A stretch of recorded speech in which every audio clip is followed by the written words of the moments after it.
to the cameras? Yeah, sure. Good evening. How's it going? Welcome to another episode of the Digital Orthodontist Live, and we have a sun setting right behind us here in lovely San Diego, California. Yeah. I'm your host, Dr. Kyle Fagel. I'm joined here by what I'm calling the busiest man in orthodontics. I just dubbed you, Dr. Glenn Krieger. How are you doing, Glenn? I'm doing great. Thanks, Kyle. Awesome. I really appreciate being on here. I don't feel like we're going to be able to do this without giggling at each other. I got an aircraft carrier. Yeah, we got the USS Midway right there. There's a movie that just came out about it. Have you been on the Midway before? It's about that or the Battle of Midway? Oh, see, you got me. I don't know. I should have researched more. It's okay. I thought it was about that, but it turns out I don't actually know what that even is about. But I was on there. There was an AAO party, and we got to go out on the Midway. Hey, there's people out there. What's up, Mary? How are you? What's up, Tim? So tonight, we're going to discuss the following. What it's like inside the mind of a GP. Haven't you always wondered? Who's to blame for the rise of DTC and DSOs?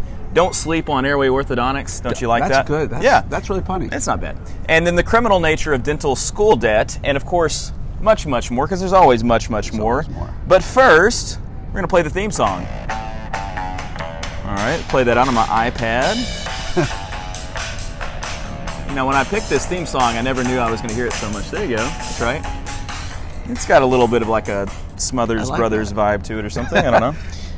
So if you follow the show, you probably know that I've not been doing this for the last couple months. Most of the reason was Facebook. They took away two-person live streaming, so I can't do it from my house anymore. But I honestly think this is a good thing because we'll now do these live in-person interviews, and I think they're better when we're physically touching. Is watching. There we go. Hey, Hilton. I like the way South Africans say my name. I like the way South Africans say everything. Glenn. Yeah. So Hilton, you're out there. How bad was Leonardo DiCaprio's South African accent in Blood Diamond? Because it seemed like it wasn't good. So we'll say Derek Bach is watching. How about that? Hey, Derek. So Glenn and I are here in San Diego. You might be wondering, well, why are you in San Diego?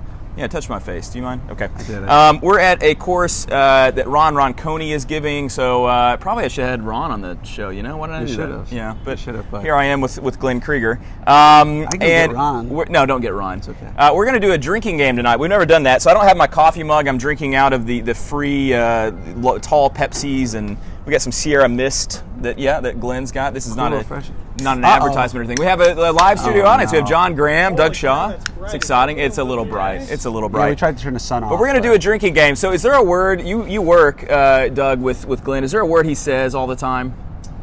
I don't know if it's appropriate for the camera. Okay, well then we're not going to say that word. You're going to get a lot of glare. Is it?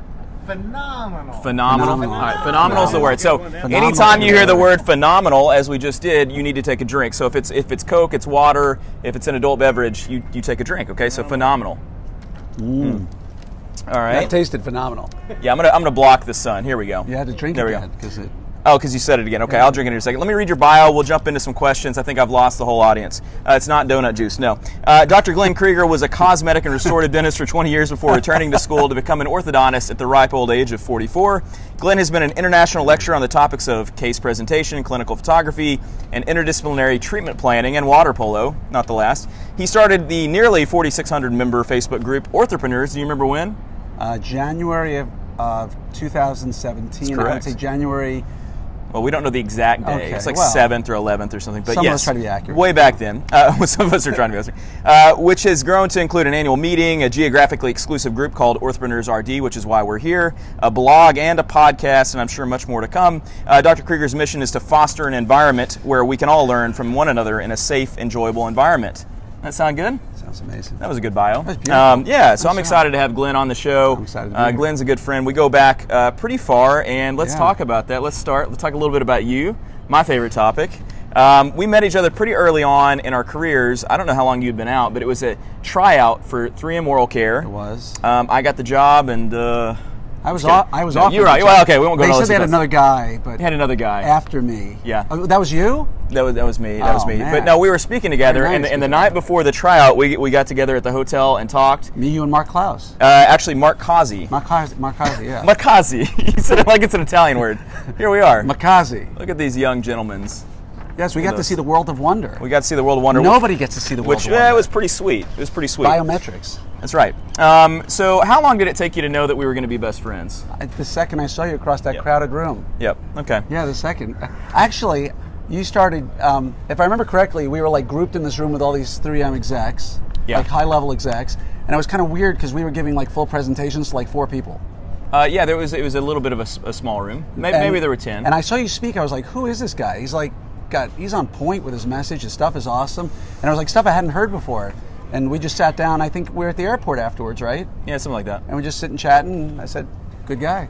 Yeah, good guy. Crowd response is amazing. I know the crowd response. They're going wild here. They are. All 2 of them. It's the battle. It's the midway. Can you guys keep it down over there? Hey, John. Doug. We're recording here. Yeah, we're recording. This is a live broadcast. No, we're just kidding. This is John Graham. No, we're kidding.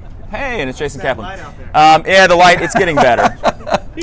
So you were pretty fresh out of residency at the point, right? You went to, where'd you go to school? I went to the SUNY Buffalo Dental School, Okay. University of Buffalo School of Dental Medicine. Right. Did Binghamton for my undergraduate, did Buffalo for dental school, and then back to the Nova Southeastern University. Nice. Yeah.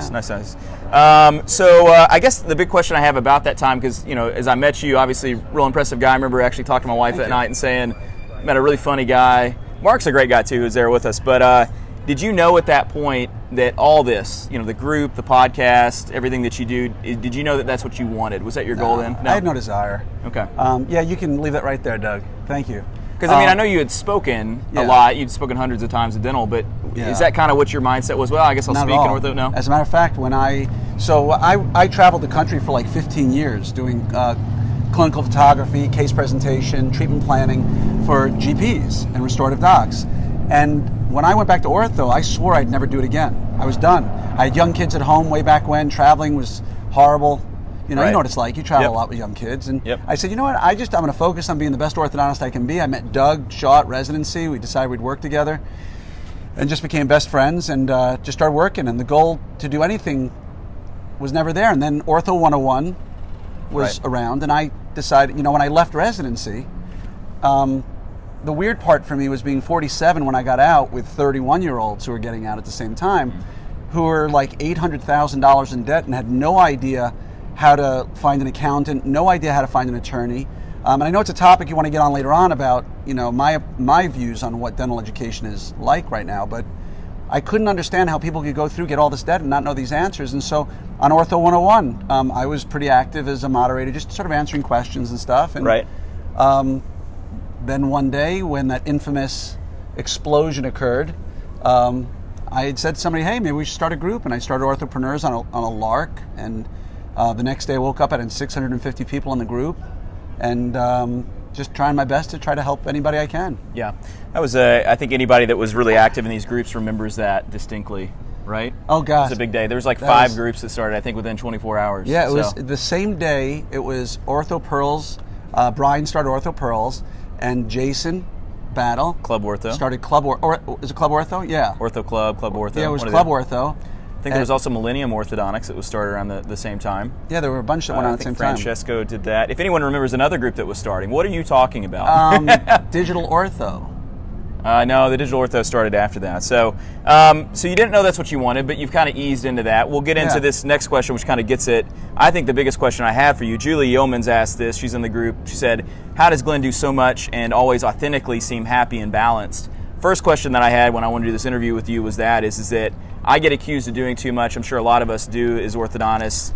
But I mean, I can't keep up with you. You've got 2 groups that you regularly post and you're very active in. You've got a meeting, you've got a podcast, a blog, you do all these RD events, you've got a multi-location practice, you have a family that seems to be happy, you go on vacations with Israel.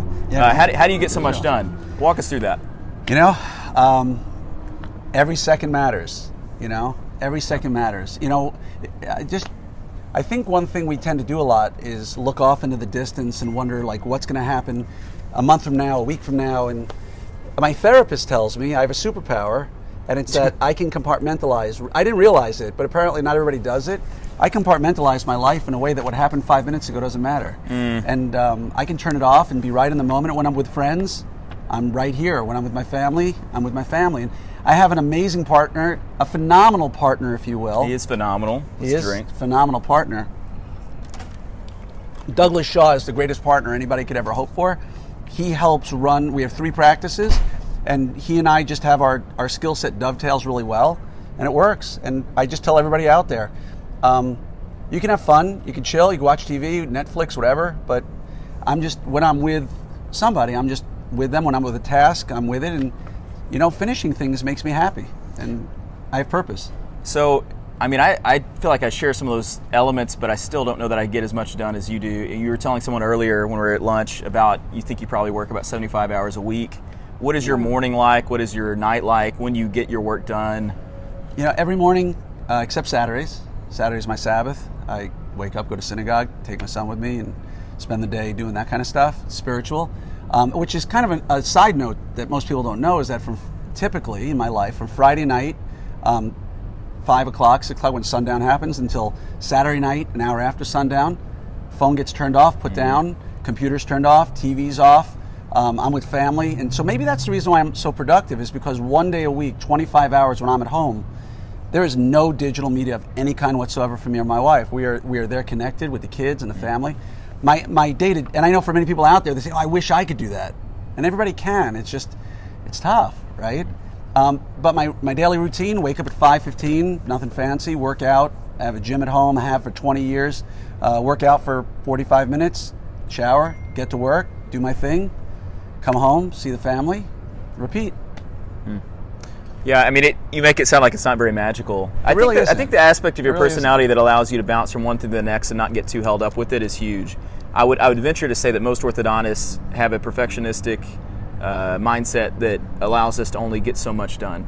We either never are willing to get it off the ground at all because we're afraid that it won't be perfect, which I heard some people communicating about earlier today. I'm that way. Yeah. Or just the anxiety over it not being perfect keeps us from even attempting, perhaps.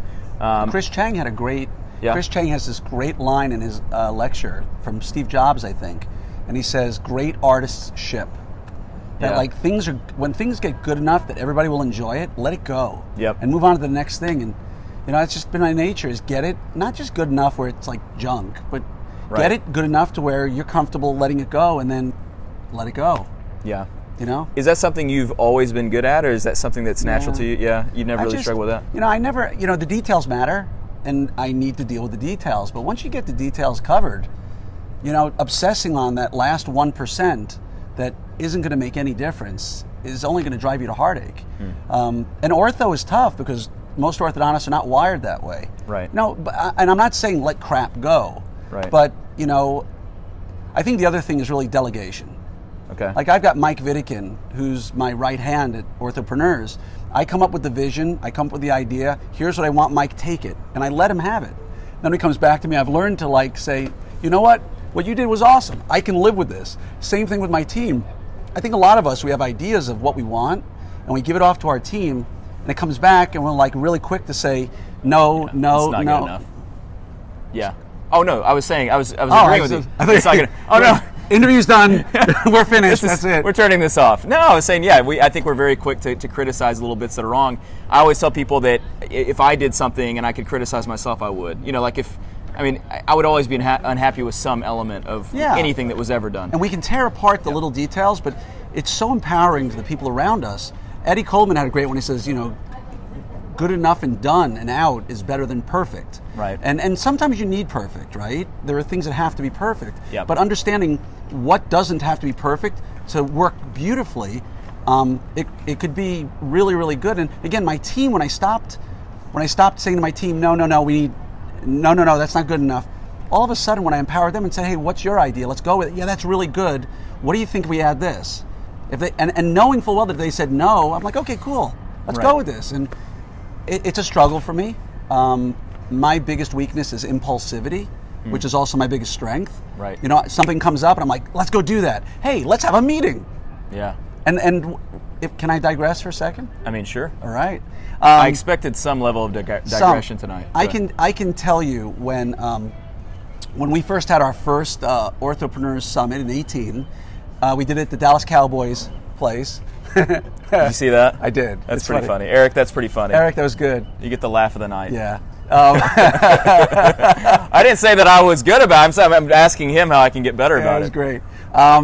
Notice I'm just hanging out here. So when we had our first summit, what most people don't know is when you run a meeting that's big, you're on the hook for the hotel rooms. Right. So I remember telling Doug, my partner, hey, and by the way, Doug's my partner in everything we do financially. He's my partner in Summit, he's my partner in RD, he's my partner in everything, because, teamwork makes the It dream works, work. yeah. So we were sitting downstairs in the restaurant at the Omni Frisco where the first meeting was, right after we signed the contract, for like $250,000 in rooms. And like our practices were 2 years old, we didn't have the money to cover it. And Doug is like, how can you possibly be worried about this? Yeah, how can you do this? I'm so worried. And I was like, it's going to work out, dude. It's going to work out. And that's been like my thing is always it's like measured optimism. Like, you know when you're taking a risk you shouldn't. You know when you're taking a risk you should. And the summit just felt that good to me. And that's been something that's taken me a while to evolve into is make a choice, make it good enough, get it out and do it. And it's been fun. I like it. I mean, I lecture on this idea from a social media perspective, this idea that 1 is greater than 0. Gary Vaynerchuk talks about that. I think it's the same idea. It's just tough for me. I don't know how to do it. So the one thing I feel You don't know how to do it yet. Well, no, I mean, You will. fair enough. I was interested to find that you've never really struggled with that. So lately, January, February, I feel like I've not been super productive. I mean, practice has been good, family's been good. I mean, things are balanced. We're growing at the rate we want. We're hitting our goals. But outside of that, I've just felt very just blah. And I've talked to a few friends, and I don't know if it's seasonal depression. It's felt like Portland and Memphis the last couple months. Do you buy that? Have there been stages in your life where you felt depressed? And to people that maybe deal with that, maybe it's just a mindset issue, maybe it's a personality issue, who knows? But what do you tell to people that are in a funk and they're trying to do more with their lives and they feel stuck? I'll tell you, I'll tell you, it's going to sound really weird when I say this. I've never had a day of depression in my life.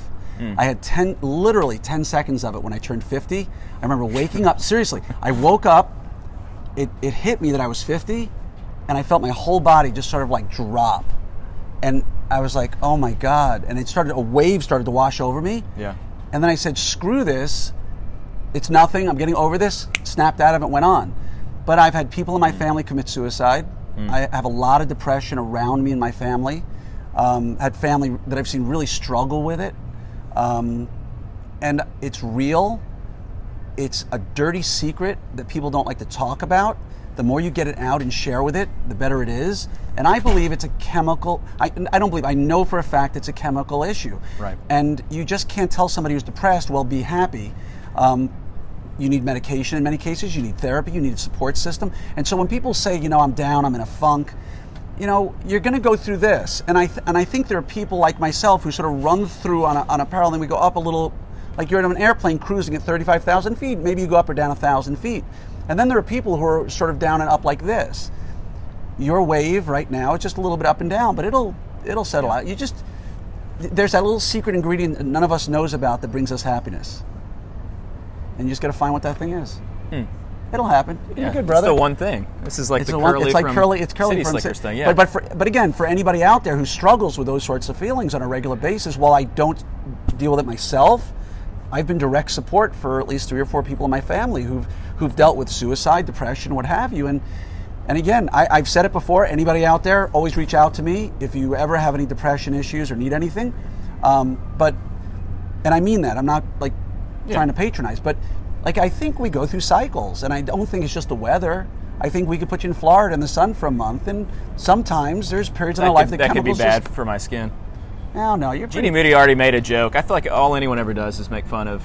No. Jonathan was making fun of my facial hair. No, for the record, he was not making fun of your facial hair. He was complimenting my luscious. Well, you have a great beard. The word he used is luscious. This is Eastern European Jew right here at its best. I mean, this is like 3 hours of growth. Textbook Eastern European Jew right here. And for the record, Jonathan, he'll grow this beard by the time. I'm growing it now. By the time the Giants beat the Eagles, probably in preseason next year, when Daniel Jones and Saquon just destroy the Eagles.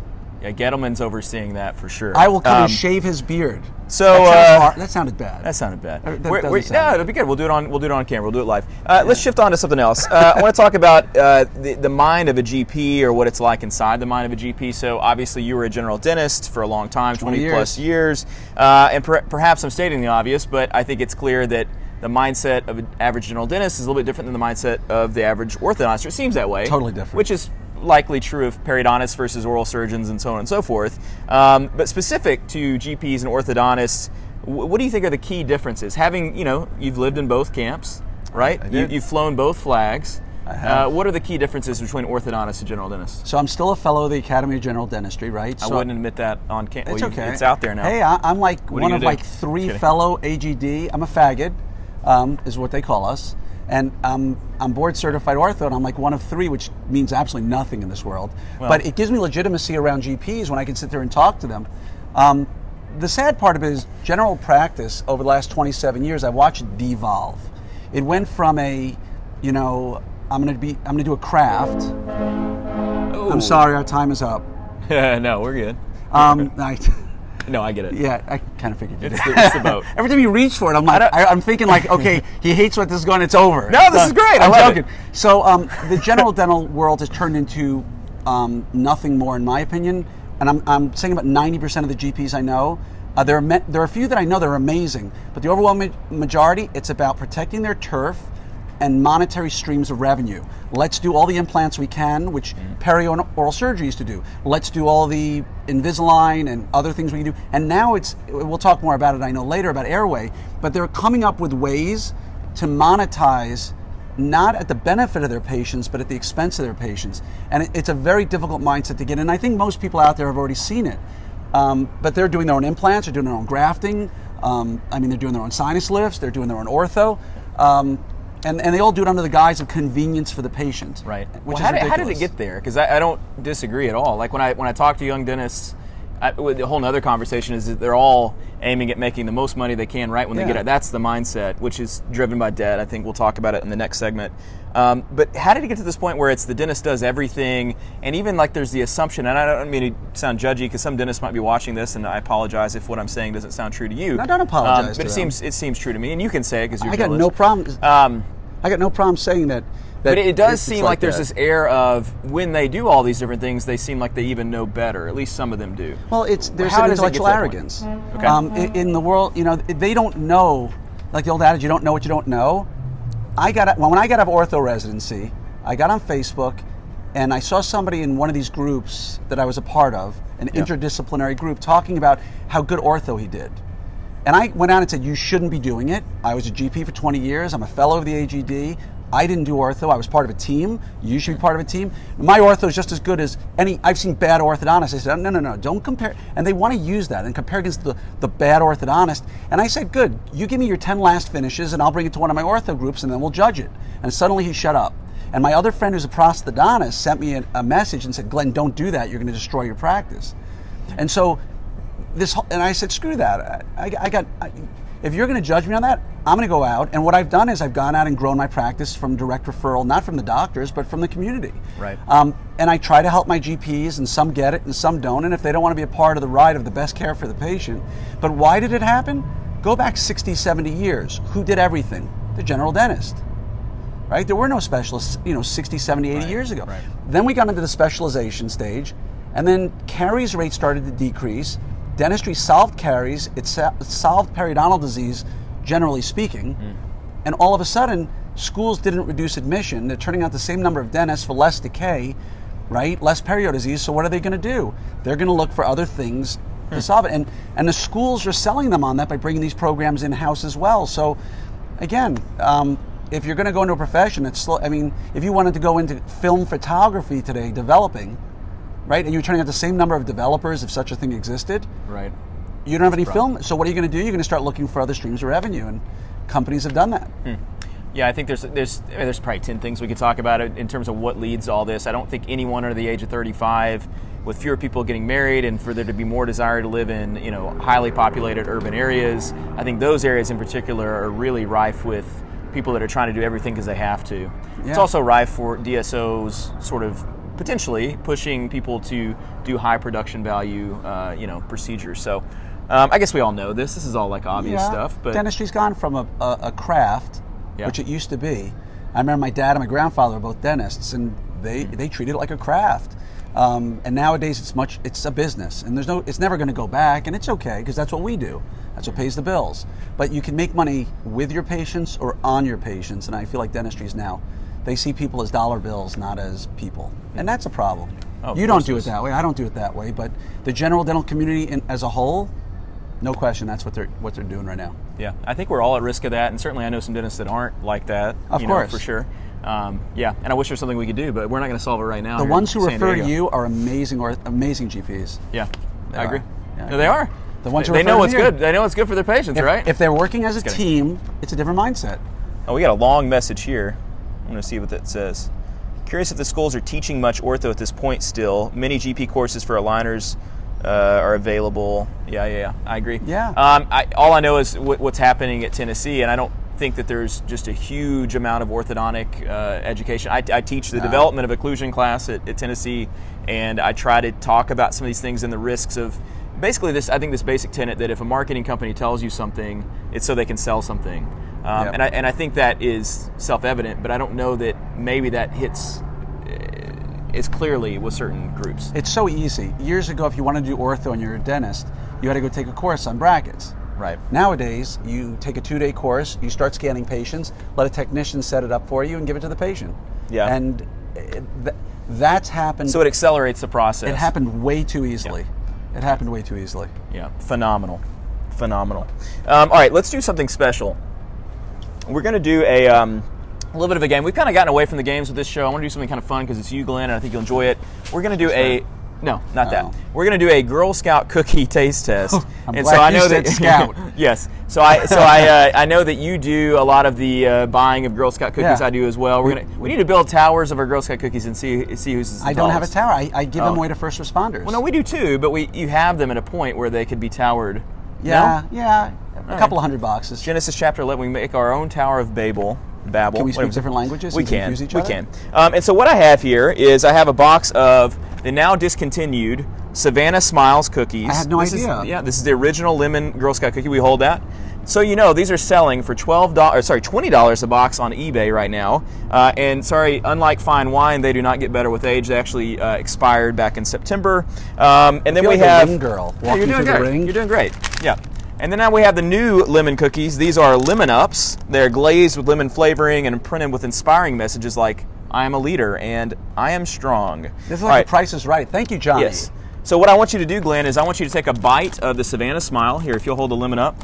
So if you don't know what the Savannah Smile is, if you don't remember, and again, this would be $20 on eBay right now. That's a big cookie. I'm doing this for you. It's like a little powder sugar kind of covered thing versus that's the new cookie. So and that has like a nutty thing in it, doesn't it? No nuts. It's just like a lemon cookie. It's like a wafer with powdered sugar lemon on top. So I have to taste it. So take a bite of that. Yep, you're going to get to taste Can I it. eat the whole thing? Yeah, of course. Careful with the powdered sugar. Doug already says new ones win. Well, okay, we'll see. Don't you hate it when it gets stuck in your beard? It's the worst. Yeah, I know. I have to shave multiple times a day because my beard hair grows so fast. I need to cleanse my palate. So for a cookie that expired back in September, that's not bad. September 19 is just fine. Yeah, not bad. Not September of 18. No, this is 19. This is from last season. And now... And then I have I'm a leader. What is yours? I think mine says... I'm a risk taker. That's me. All right. Calculated risk. All right. So, I've had the lemon up recently, so I know what it tastes like. Does anyone have an opinion? Have you had both of these? I actually think the Savannah Smiles is better. I think latkes with applesauce is better than latkes with sour cream. Which one do you prefer? Oh, applesauce. No, I'm talking about the cookies now. Which one? Savannah Smile, you like the old school or you like new school? Old school for sure. Yeah. New school's just flat. Yeah, Nothing it there. tastes like a Walmart cookie. You know what you'll appreciate? It's like vinyl versus CD. Yeah, that's the vinyl versus CD. It's That's vinyl exactly versus what it is. CD. Actually, this might be like a downloadable MP3, like a low bit rate MP3. Not low. So we have the old lemon cookies were much better. Yeah, I agree. So and I'm glad that there we go. Boom. proved this on an orthodontic podcast. Phenomenal job. While we're going to the next segment, favorite Girl Scout cookie in general. Phenomenal job. Yeah, it was fun. My favorite, Samoa's Tagalongs, both of those. Yeah, Samoa's. Yeah, You not can't go a wrong with Thin Samoa. Mints guy. I gotta tell you, it's the chocolate's been getting like Samoa's have been going downhill. Oh, I don't think so. I think so. I think they're perfect. Okay, fine. Hey, somebody liked what I said a Walmart cookie. Yeah. And now they have Fly Eagles Fly for no reason and nil. That's a What's nil. up a nil? It's- We're Go talking Girl Giants. Scout cookies now. Can't wait next year. I know a nil does a lot of Girl Giants are Scout taking them cookies. Doug agrees to disagree on the cookies. Doug, I don't know what you see in the lemon ups. Maybe you need to come over here, try the Savannah Smiles. I'll bring it to Doug's dinner. at a You'll try it. steakhouse. He's not He's coming at a back for steakhouse. cookies. Well, I'm going to bring him the cookies. We're going to pass them around the table. Can we toss? Okay. So Toss the cookies? Glenn cannot help himself, can he? Not Can around he? you, Kyle. All right, let's shift into this. The state of orthodontics today. How do you think orthodontics is doing right now as a profession? Are we on the up and up, or are we headed in the wrong direction? Ooh, I guess the question I'd ask back to you, Kyle, is if your son or daughter came to you and said, I want to be an orthodontist, what would you say to them? Would you steer them into it, or would you try to steer them out? I'd say sure. I think relatively speaking, I think it's a great profession. I love the profession. I think there's a bright future in it, even as things maybe become more challenging. Certainly, I don't know what it's going to be like in 10 or 20 years, and my oldest is 8, right? So it's going to be a while. But as if let's say I had a 25-year-old, son or daughter right now, I'd say sure. I'm mixed. Yeah. I really am mixed. Yeah, because if you sort of think back to what it used to be like and what it is now, it's definitely a different world. It's a lot. I'd say there seem to be a lot of people going to ortho who aren't really ready for business, right? And it's kind of interesting because 10 years ago, 15 years ago, there would be no option. Now you've got the DSOs. You could go work as an associate in a DSO for the rest of your life and be happy if you don't ever want to own a practice. Yep. But it's hard work. I mean, it's getting to be an orthodontist is not easy. It's true. I think the state of the profession is in flux. I apologize. Usually I'll answer the question, but but it's hard because there's no real leadership in our and I don't mean it the way it comes out there, but I don't feel like we have control over our profession. I think we have control over our practices to some extent. Yeah. But innovation is happening so quickly. Things are progressing at such a fast rate. The economy has been through the ceiling the last decade. Anybody can run a practice when the economy is good. Gary Vaynerchuk says it all the time. Yeah. What happens when the economy tanks, which it will at some point? What's going to happen to the DSOs? Is this whole thing going to come collapsing? Are we going to go back to, like I remember after 2008, after 2001, everything consolidated a little bit. And I think the next recession is going to tell us a lot about where the next 20 years are going to be. That's just my take. But right now, I think more than anything, I think orthodontists need to come together. I think we need to support each other. I think we need to support our professional organizations. I think we need to be as strong as we can because in my 27 years, I can't remember as many people aligned, no pun intended, against a mission of a dental profession. And we got the GPs, some DSOs are okay, but DSOs, direct to consumer, and technology we don't even know exists right now that's going to come out in the next 5 years. So let's stay together, let's protect ourselves, let's protect our patients. And I think if we do what's right for each other and what's right for the patient, how are you going to go wrong? Yeah, no, I agree with that. I think Chris said it's both. I think that's the right answer. Is it's probably getting better for some and worse for others. And I guess I would say this is that my understanding of what you could do for a job, having a lovely mom and dad, but who one was an English teacher, one worked in agriculture, worked for companies basically, or for someone else. They didn't work for themselves. I don't think I had the vision of what you could do at like 18, 19, 20 if you had good ideas and a good personality. But I don't know that I was ready for that at those ages either. But certainly there's a much quicker way to success than going to dental school and orthodontics, taking on all the debt and all those sorts of things. So I think I would tell them only because I love orthodontics. I really love the industry. I love the community. I love what I do. And I think that's a kind of a pat answer. I just love orthodontics. But I really do. I can't imagine something I would be more joyful to go and do every day. Professional drummer. Professional drummer is up there for sure. Professional drummer. What's the future of the Facebook groups? Obviously, you're really tied into those. So am I. Are they going to still be relevant in 5 years? Are we going to look back on Facebook groups and say, that was kind of fun? I think everybody's going to join Grant Collins' TikTok group. Oh man, that's probably true. I think I had Girl Scouts selling me cookies the other day while watching his feed. It was like, and they're all talking like, "Hey, did you see the braces guy?" I'm like, "I'm right here, I'm here, girls, come on." And you're the braces senior. Yeah, I'm brace. I don't even know what I am. You're not a grandfather yet, but you need to be the Grace's grandfather. He's got 1.4 million followers. Yeah, he does. And so, where will it be? If you spend time with Gary Vaynerchuk, he's going to tell you that again. If you go to the Apple, or the apps, top 50 social media apps that are coming out, and you play with them a little bit, you're going to find that Marco Polo or that TikTok before it really hits. Right. Personally, TikTok's going to go away at some point. It's a Gen Z product and younger. I don't know. I think I actually polled my group. I don't know if you remember. I polled and said, would you guys like to keep this group here, or would you like me to find another app that keeps you from going? Because Facebook is funny. People want to be on there, but they don't want to be on there. Right. And so the question is, do people see that this is a time dump and they just want to get away from it? Because people will go away for a year, but they always come back. Yeah. Hey, I took a break for a year. So I think they'll be around. I think until we come up with another way for people to get together on a regular basis, we don't want to practice alone. Yeah, I agree. And I think overall, though, engagement, at least in my perception, last 6 months seems down. I think there's less. You're going to finish that lemon up. Because you're keeping the good I'm ones keeping over the there. Savannah Smiles over here. Here, you can take the Savannah Smile. Just easy with the powdered sugar. I don't want to get on your shirt and everything. It's your mic. You're worried about the mic. We'll see. I guess I will say this. I've really enjoyed the Facebook groups and what they've meant to my practice and just my personal life. So I don't want to see them go away. You said something about how there's room for everyone in groups. What do you mean by that? In terms of you said this in the pre-interview. You may not remember. No, I think no matter who you are or where you are in practice, there's a place for you. Okay. Yeah. You can be I think there's a responsibility for those of us who've been down a certain path. Oops, sorry, that was Yeah. I think the position you were in was perfect at the time. Yep. I think there's a responsibility for people who've been down the path to give back a little bit to the people around them, to try to help them better understand. It's funny because he's on the phone right next to us. Yeah. So, I think there's a lot of really good people out there who support from one side of the discussion, and then I think if you're a resident, you should be in these groups because it's going to jumpstart your way. And I'm not talking about just OrthoPreneurs. I'm talking about TDO. I'm talking about Pearls.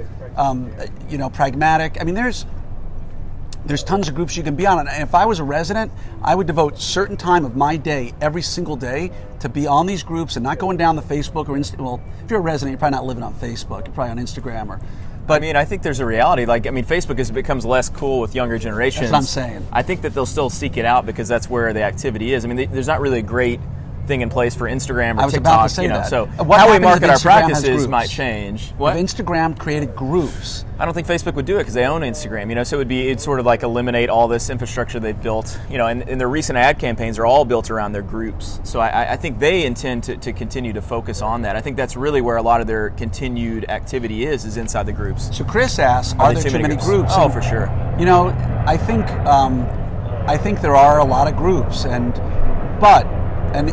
here's where, if OrthoPreneurs ever became identical to another group, I would just seek that other group out and say, hey, let's just join together.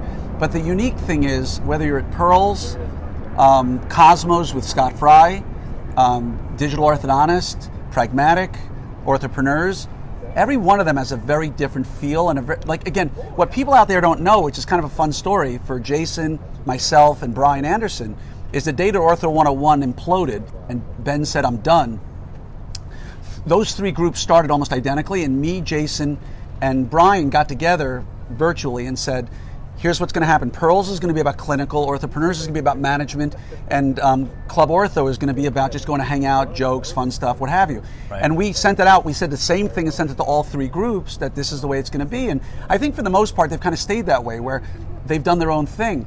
If we were all the same, then we should just join up. But I think, one group is run by committee, one group is run by an individual, one group is focusing on the digital world. And I think if you try to bring them together in the format that Facebook allows, it will become way too jumbled. Yeah. Because not everybody's looking for clinical, and not everybody's looking for business.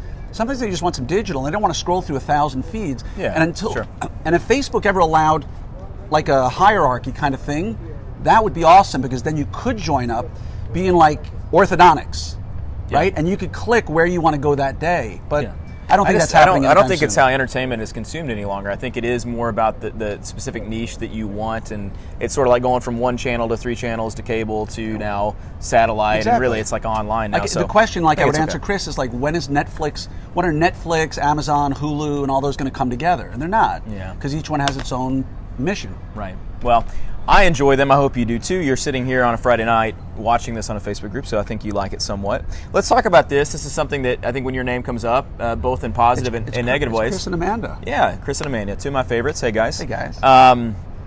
Your name comes up, not synonymous with, but connected with sleep and airway-focused orthodontics. It's a controversial topic these days. There's groups that are really against that and strongly against it. It shouldn't be controversial. So that's why I'm going to ask you. There's literature out there. So what is your protocol for treating patients in an airway-focused way, if you would even use that terminology, and why shouldn't it be controversial? Okay. So there's 2 major points about airway ortho, and I will come up front here and say I'm not the world's expert on it. I try to follow leaders and learn from them, and It's not used as a revenue stream in my practice, but there's two things you need to keep in mind. Number one, as I posted today in OrthoPreneurs, there is a movement out there in the GP and some of the myofunctional world about... Don't say any brand names. I'm not saying any brand names, Kyle Fagala. There are groups out there saying orthodontists don't know what they're doing. They don't know anything about growth and development. Right. They don't buy this airway stuff. They somehow sense the infighting that goes on in our industry, and they say we need to take this. An online CE course just launched for general dentists that is going crazy on hundreds of hours of basically lecture teaching them how they should take over airway themselves. So I don't mind burning bridges in that world, and so I do a lot of YouTube videos on educating the public on what should they be looking for. And when you sell a rubber appliance to a person for $6.50 to... Becca Backow told me somebody told me. You can say Becca if you want. I'm going to leave Becca out of... They go for a lot. I will just tell you, in my town, $6,500 for one rubber appliance, and they have a list of other things that come with it, but it's nothing significant. Double the price of phase 1 treatment for that. So that's the first fight we've got on our hands, is that they're trying to take our growth and development away from us and try to take that over. And the second part about it, in my practice, I'm part of a team, right? And I say this over and over again, no one person can solve pediatric sleep disorder breathing. You can't. I have a group that I meet with once every 6 weeks in Dallas. We have ENTs, pediatricians, pediatric dentists, myofunctional therapists, oral surgeons, myself, another orthodontist, and we just sit and we go through literature and we talk about it and we figure out how to dovetail well with each other. So a kid comes into my office, I ask the University of Michigan Pediatric Neurology Questionnaire, the first page, about symptoms. If there are no symptoms and we look on our CBCT and we don't see anything at all, we move on.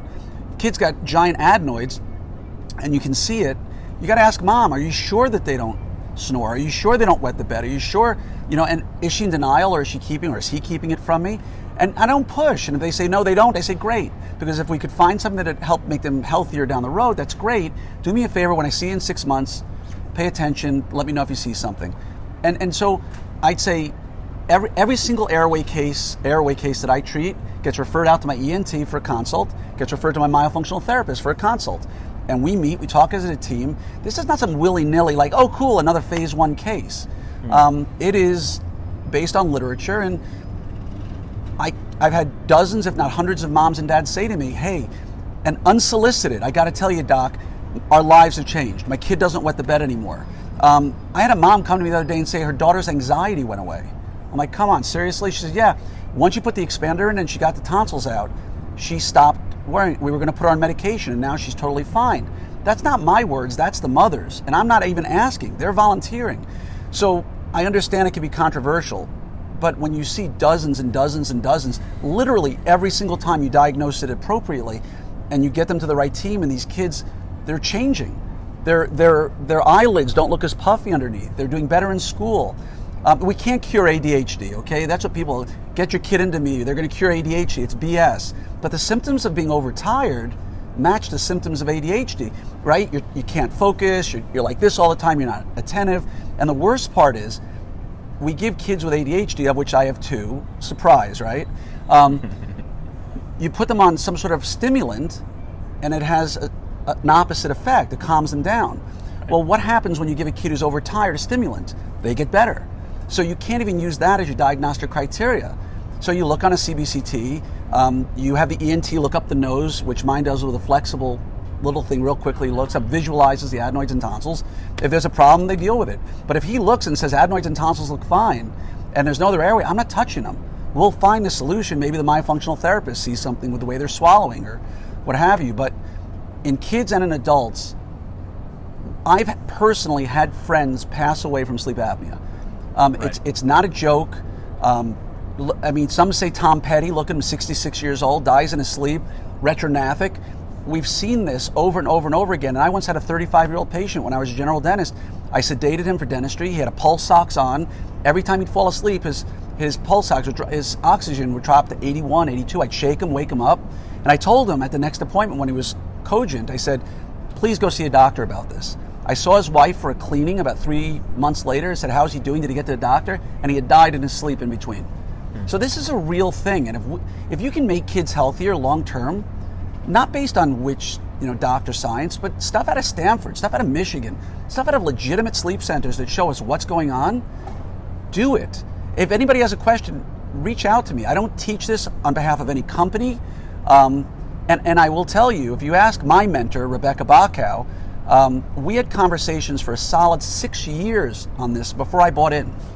I heard about this first 10 years ago when I was a GP from Jeff Rouse in San Antonio, and I said, no, it's BS. And I went on for literally 6 years saying it was BS until one day Becca finally convinced me on the phone, and then I'd taken an expander off a kid, and the mom said to me, thanks so much, this is amazing. I said, well, I just straightened her teeth, and she said, no, she doesn't wet the bed anymore. And I wasn't even looking for it, and like that day it just clicked, and I said, I gotta be on the lookout for this more. And it's legit. So I think, great stuff in there. I think if I'm on the side of being very critical of some of this sounds a little specious, some of it sounds a little bit like, a little bit ascientific. I mean, in the sense that, well, this one mom said that this happened, or I've noticed this one time this happened. I know there is certainly some research, but you talk about like the AAO white paper, like what their kind of conclusion Travesty. is. So you're not a fan of the white paper? I'm not a fan. Ask anybody who's legitimately followed the science. We just saw Ron Ronconi talk about, what did he say about the AAO, about CBCTs, originally came out with a white paper that orthodontists should not be allowed to read a CBCT. He showed it that today, and then they came back and said, what are you talking about? And they rescinded that white paper.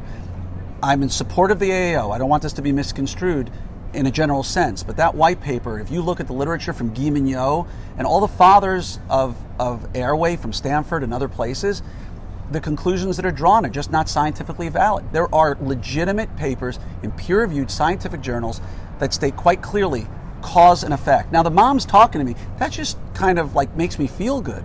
I wouldn't do it for that reason. You would do it because you take CBCTs and you see wide open airways after you're done treating these kids.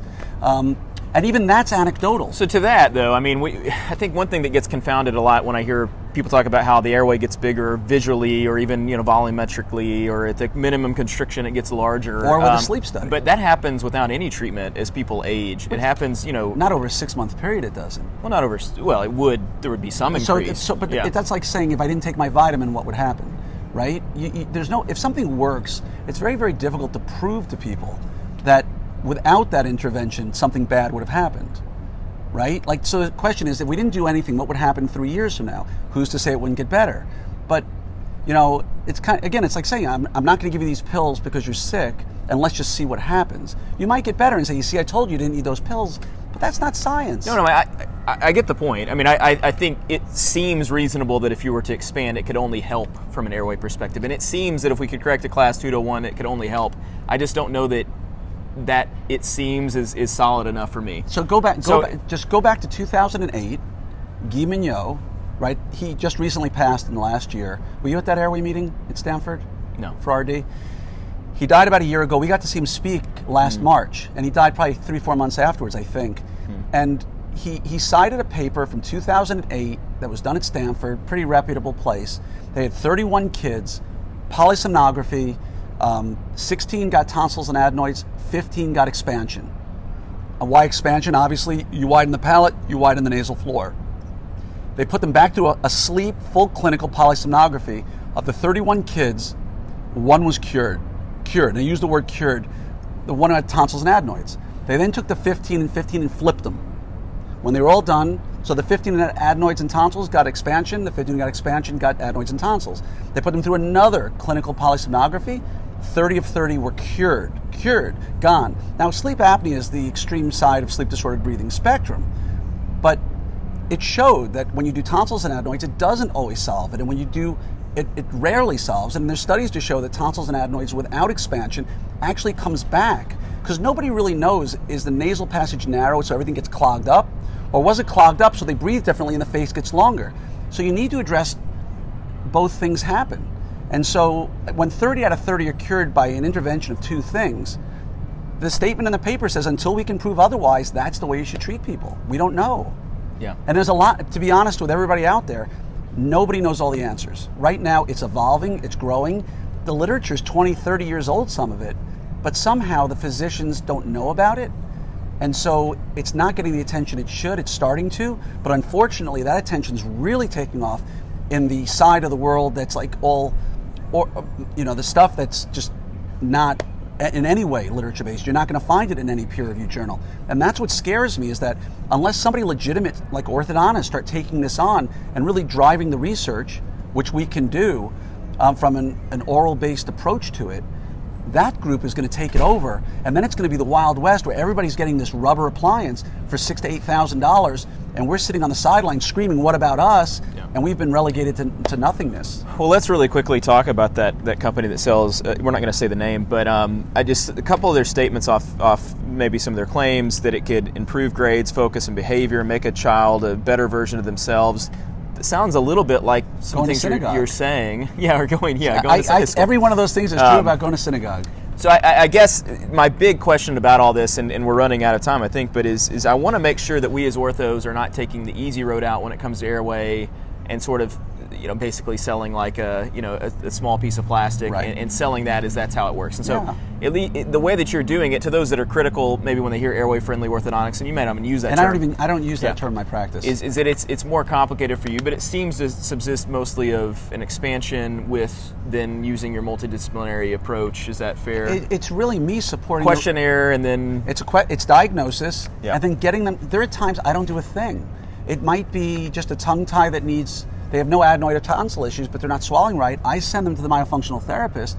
They get their... So we need more of those, because I don't even have one in Memphis. So it's a whole other side conversation. I wish I had Anybody has a question, reach out. Just build a team and learn from each other. And again, the piece of plastic is great for kids who I can't treat.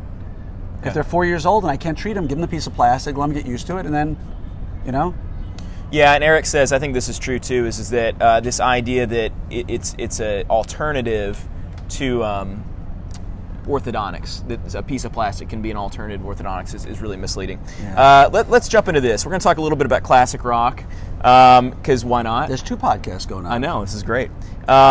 Favorite classic rock bands, who do you like? Oh, Zeppelin. Zeppelin? Led Zeppelin it's on my list. Led Zeppelin's got to be... How far back goes classic? I think classic rock is like 60s to early 80s. It's 60s? like the classic, like... Easy. Zeppelin, Van Halen. Van Halen's just... Van Halen, nice. Yeah, okay. Van Halen's like just... And, of course, Rolling Stones. So mine's Beatles, Zeppelin, and Floyd. Favorite concert you've been to? First concert I ever went to. 16 years old, 10th row, center stage, Prince, Purple Rain. Like, how do you get better than... That's great. First concert ever, and Eddie Murphy came up on stage.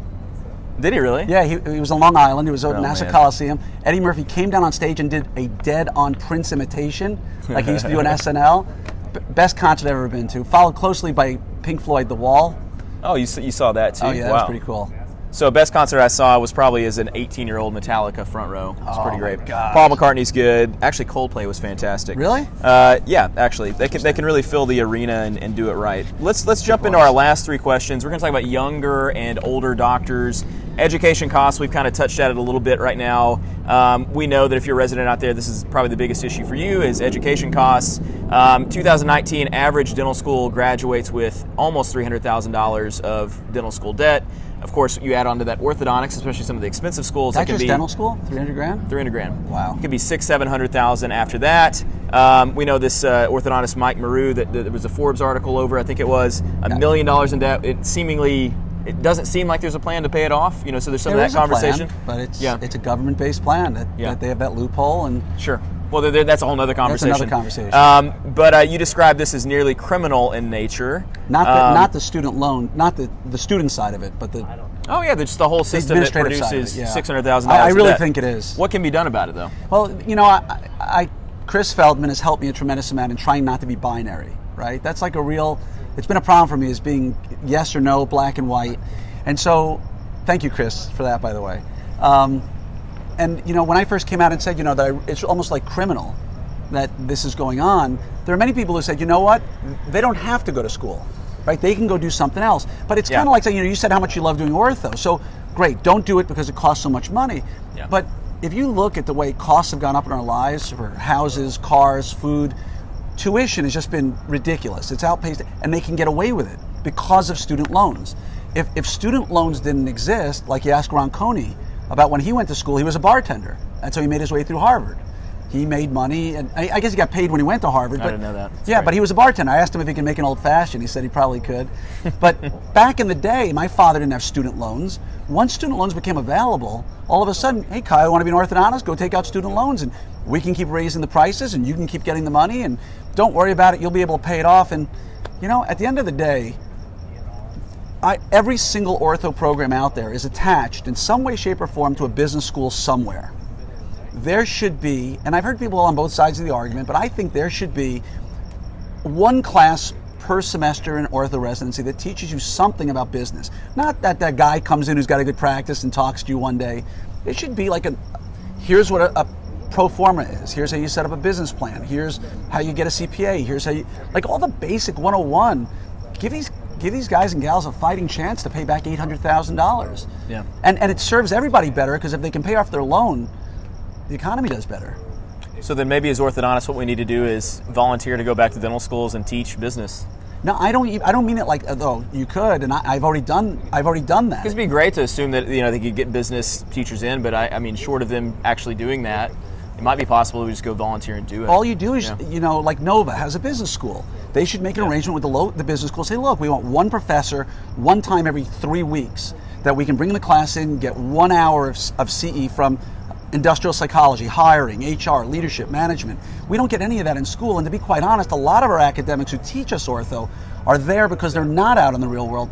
So we're not fostering that business and craft. We're getting the technical, we're not getting the business. Well, and as you alluded to earlier, is that dentistry used to be a craft and now it's kind of a business. So Yeah. there needs to be certainly more training. No one's going to disagree with that. It's obviously a very popular statement. There's lots of absolutelys in all caps. And Would you say that was a phenomenal? That was a phenomenal? Yeah, statement. Yeah. So take For a those of you drink. who came in late, every time one of us says phenomenal, you got to drink your vodka. We sort of forgot about that during the whole 30 minutes of airway discussion. Well, I was talking. You ate the cookie. So it was I think phenomenal. I actually and had you an went right past apneic it. event during our sleep apnea conversation. But I'm better now. So It's okay. get my CPAP on. So let's talk about this. You talked about the rise of direct-to-consumer and DSOs. You said, and if I misquote you, sorry, but that right. it's the fault of older doctors for allowing DTC and DSOs to grow on their watch. Man, you just took that and twisted it on purpose. I did not twist it. This is like word for word. No. So do you think that's fair, though? And what could they have done differently? If that's what I said, it's not what I meant. It came out the wrong way. What I say in my soapbox moment is, if you speak to orthodontists who practiced 40, 50 years ago, many times they would say, hey, just take over my practice and I'll give it to you. Yeah. I'll sell you my house or whatever it's in, take over my practice. Then the baby boomers oversaw the largest growth of income our country's ever seen. In housing, in stocks. Yeah, 2008 sucked, 2001 sucked, but they did okay for themselves. Their DSOs didn't exist. It was all fee for service. They got referrals from the general dentist. They had great lives, and yet when they go to sell their practices, they squeeze as hard as they can on these young docs to get every last penny out. And the rise of Invisalign as a GP product, DSOs, insurances, all happened on the last watch. And I'm not saying that they could have done anything different. They did the best they could in what they had. But if we want to say who's culpable and where we find ourselves today, it's not the guys and gals getting out in the last 5 or 10 years.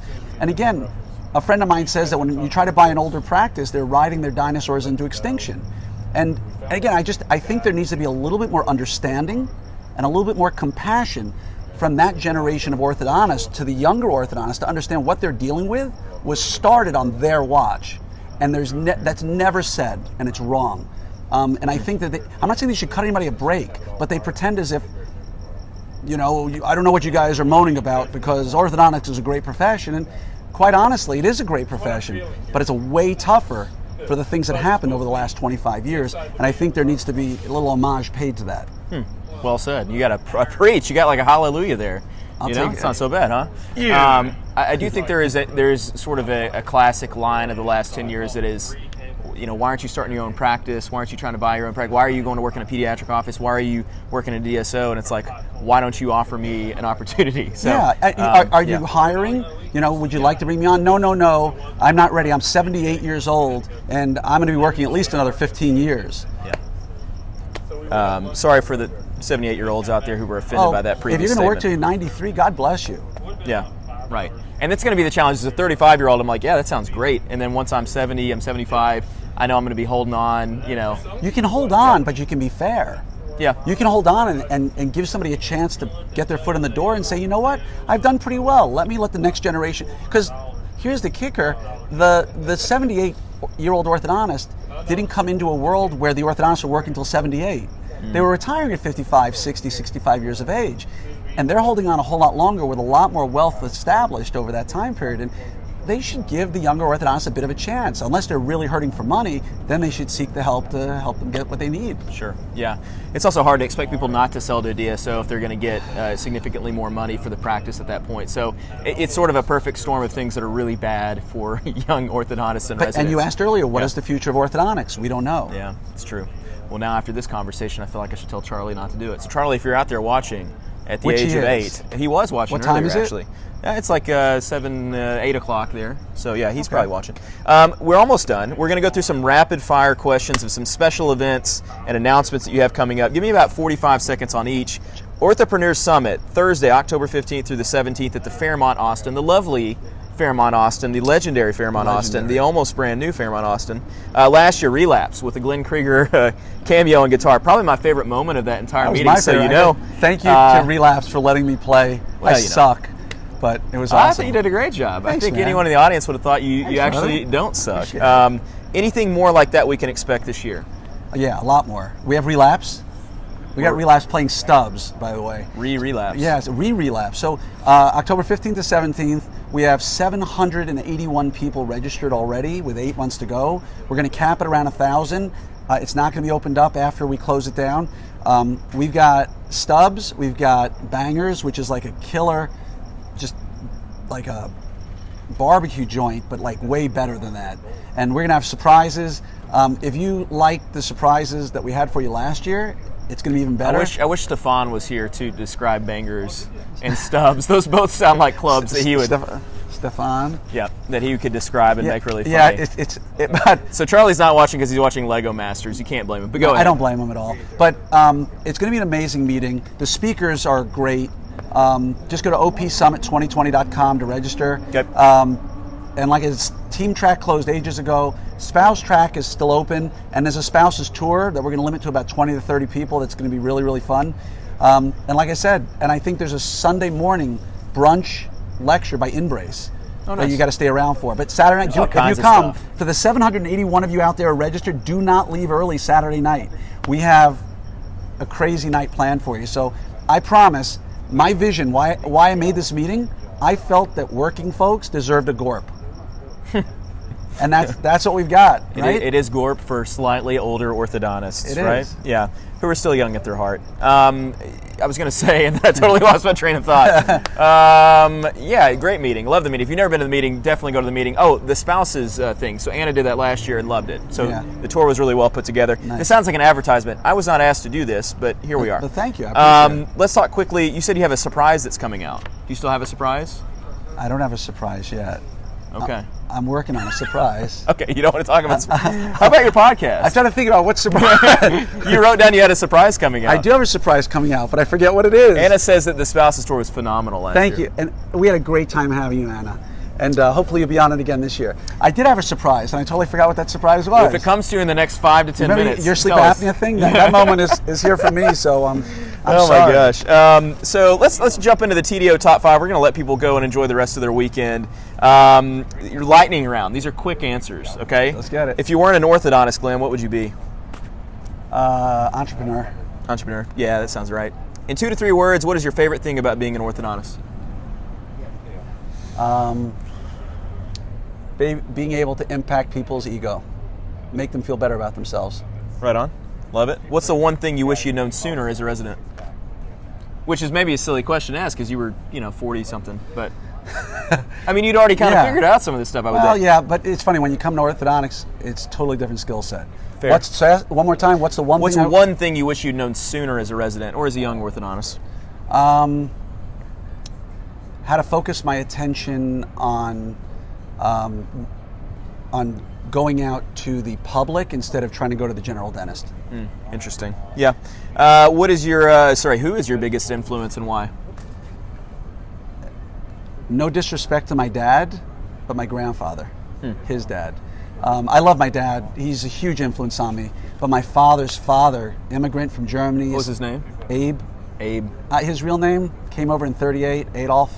Wasn't a big name in the U.S. Sorry, I asked. Yeah, like Abe Froman, Sausage King of Chicago. Yeah. My grandfather, Abe Krieger, came over in '38 from Germany, escaping the Nazis. Self-made man, built an amazing business, a devout man till the day he died, and great lessons on every person in the family. I think of him literally every day. Yeah, that's great. Yeah. It was actually a Curb Your Enthusiasm episode where the German inventor, he had a dog named Adolf, and it was kind of Was a that the problem. one Larry got accused Like just of? last episode. Yeah. So, anyway, I digress That's many only times. 4 questions. I know. 5th question. What do you want to be remembered by, Glenn? The people I helped. All right. Good. It's great. I hope I have a positive influence on everybody whose life. That's one of my affirmations every day. Be a positive influence on every life you touch. That's good. You obviously influence a lot of people, help a lot of people. You give just about every day, it seems like. So I'm inspired by you on the days in January, February. I'm not doing a whole lot. I look and then you've written this whole tome on these really inspirational things. Thanks, man. Like, how does Glenn do that? So, By the way, I just want to say to everybody watching out there, first, thanks for being there. But look how freaking gorgeous It's that pretty. looks. That It's looks really like pretty. a backdrop. yeah, Like- for those of you that went through that initial sun in your eyes, This is period, what we were waiting this for. is what we were waiting I got on. an aircraft carrier on my left shoulder. Yeah, this is great, huh? That's awesome. So we're going to clap it up for Dr. Glenn Krieger for being on the show. There you go. That's how that works. Thank you. You ever wonder what my clap app looks like? That's it. That's all. It looks like 2 hands, literally. I also have a gift for you. So this is a gift for surprise. me? This is my surprise for you. So I had this image that you were a fan of pro wrestling, and so I brought 2 options, and I asked you, and you literally said, Randy Macho Man Savage. who did you say was your favorite wrestler? Ultimate Warrior, man. How about this? Oh, I got some Ultimate Warrior socks. and I'm proud to say, this is my 2nd pair of Ultimate Warrior socks. Oh, you have another? This is awesome. Do you have Hulk Hogan? I don't. So I'll give you Hulk Hogan. Oh my How's it God, sound? this is awesome. And then I'm gonna. Well, so Can here's you what be I want to do. Andre? Can I hold I know Andre Giant's really your favorite guy. really I is. didn't know Andre was Jewish. the world's largest Jew. but- okay, that's great. We're not going to fact check Like that. every but it's grandmother on earth told their Jewish grandchild, Andre the Giant is Jewish. possible. So we're going to wear these tonight to dinner if that's okay with you. Totally. You know. I mean, that is. Yeah. So thank you for doing the show. All right, register now. OP Summit. We already talked about that. OPSummit2020.com. October 15th through 17th. Be there. I'll be there. It'll be a great time. Faglamania. Faglamania will be in full effect, brother. OrthoPreneurs RD, we're in this group. We should probably have talked about that more, but if someone was interested, this is a paid, geographically exclusive group. I've never been in a group with as much CE and activity. You're a member? Of OrthoPreneurs RD? I'm kidding. Yeah, I'm Why, here. yes, I'm a member. Well, yes, I'm also a member. Yeah. Where can people sign up if they're interested? Obviously, some people will be blocked by geography, but where could they go? Yeah, so just if you're interested in OrthoPreneurs RD, it's a geographically exclusive group. We do a lot of CE on-site stuff like this, private conversations to grow, leadership management. It's a fun, inspiring place to be, hopefully, for people who are members. We have about 135 members now. Just go to the OrthoPreneurs RD group on Facebook, click to apply, wheels will get set in motion, and if your area is available, right on. If it's not, we keep a list if people drop out, but nobody leaves, so it's been good. I never say anything that I don't believe. It's a great group. Thanks, so man. I highly recommend it Appreciate if you're not in one, and I think there is value to these groups like this. Well, There's I try great to value make in the sure free of that. groups too. But you can see Glenn or catch Glenn in person at the AAO. He's going to be speaking at the Cavo Kerr booth. His wildly successful podcast can also be found wherever podcasts are sold. Turns out that they're free, so the price on somebody reached out podcasts to is me pretty the other good. day about selling podcasts. Well, not for mine. Is that your surprise? No. No, I'm not selling my podcast. Good. I do. I now I remember the surprise. Great. I can't tell you about it, but Mike Vidikin, Okay. he runs OrthoPreneurs Summit with me. Okay. We have something very special that keep your eyes out. I don't want to ruin it, but I'll say if you were a fan of HQ, there's going to be something special for orthodontists. Sweet. I am a fan of HQ. I love trivia in all forms, so this is great. You can see me if you want to, and you may not want to. You've already seen enough of me. But hey, Friday, April 3rd in Nashville, Thanks, Tennessee, Luis. there's a 3M oral care event that I really want you to go to. I'll be speaking. I'll also be doing a live Digital Orthodontist live interview, the first one I'm going to have done with an audience, although we did have 2 men that just, The whole time this is going on, literally 3 feet from us are two guys having a conversation. And if you could only, can you pan that and show them what the I'll rest show of it here in a second when we get done, because I want the mic to get They could have sat 150 feet away. There's at least 6,000 square feet that they could have inhabited, and but they literally sat like 2 right feet next to from us. us drinking beer, which was And I just did not feel like being rude enough to say, what are you doing? But the one guy answered a phone call as he was drinking his beer. He actually took his chair, pulled it away, and then he sat on the couch that was even closer. Yeah. It's very bizarre. Weird. But come see me. 3M Oral Care. Talk to your rep. April 3rd in Nashville. Where would you rather be than Nashville on April 3rd? It's March Madness that weekend. Come see me. I'll also be at the AAO speaking Saturday, May 2nd, like anyone's putting this in their calendar. Neon Canvas will be there. I'll be at the booth a lot. Relapse is playing a party for the Pearls group Saturday night. That'll be fun. If you listen to this on Apple Podcasts, first, thank you. Please subscribe and give us a 5-star review. Do the same for Glenn as well on his amazing podcast. Thank you. Keep talking that I'm going to have Dr. Grant Collins on. He's the hottest thing going right now. You can't get him. We have. Oh, he says he wants to be on the show. I want him on the show. I want him on the show. We just haven't been able to connect. And so he has promised me he's going to do the podcast with me. We're going to try and do it on Instagram because obviously, and I can't dance. You'll have a crowd of like 400 12-year-olds. It's going to be great. They're going to enjoy it. It's going to be awesome. It's amazing how everybody knows who he is. Sometime in March, we're going to do that. It is truly amazing. It's one of the few things I really can't I want to understand. make a retainer case change. Yep. You want digital transition? When it goes like this and it just changes. We're going to work on that. But thanks for spending your Friday night with me. I know you could have been doing many other things, and there was a good number of you out there. I really do appreciate it. Hopefully you had a good week. And, man, Glenn and I think we had a good time, right? We're going to go eat some Texas-sized steaks here in California. I'm not. Are you not having steak? I can't. It's not kosher. Steak is not kosher? That's another episode. We're going to get into that. Some steak is. It's got to be slaughtered by the rabbi, different meat. Man, that's tough. I mean, it's not tough. Watching No, you I don't eat a mean steak tough. is It tough. like it's like It's tough for me to watch you eat a steak. Okay, well that's what I'm saying. It's yeah. okay. Yeah. I'm not short on meals, folks. I'm doing okay. No, you look good. You look well. Well, I thought we were gonna have steak together. Now I feel a little sad. Maybe I'll have some salmon. I'll forego the steak just for you. No, you won't. No, I'm gonna have a steak. No, you're gonna have steak. Anyway, from all of us here at the Digital Orthodontist Live, I'm Dr. Kyle Fagala signing off. Here's our theme song. I kind of hate that our friends left. I was hoping to bring them onto the camera. Let me see if I can show you how big this area is that we're at before we go eat our steaks. Let's see. Just don't pull the mic free. So They could sit here. You can. Why don't you put it back down? There it goes. And just I loosen had to that. clear it. All you got to do is loosen. Oh yeah, you're right. This. Look at all the space they had. Look at everything they got. Look at all that space. Yeah, it's And they sat right there. yeah, they right sat there. Literally right there, and they could have sat all there you the go. way over there, or all the way over there. Like they could have sat everywhere. Could have sat anywhere. You want to get in close? Bye, everybody. See, look at that view. Look at that. That's all. We should just walk off set and let everybody just kind of watch that. Look at that. We're going to zoom it in over there. God bless America. That is really beautiful, huh? All right. Good night, everyone. We'll see you next time. Bye-bye.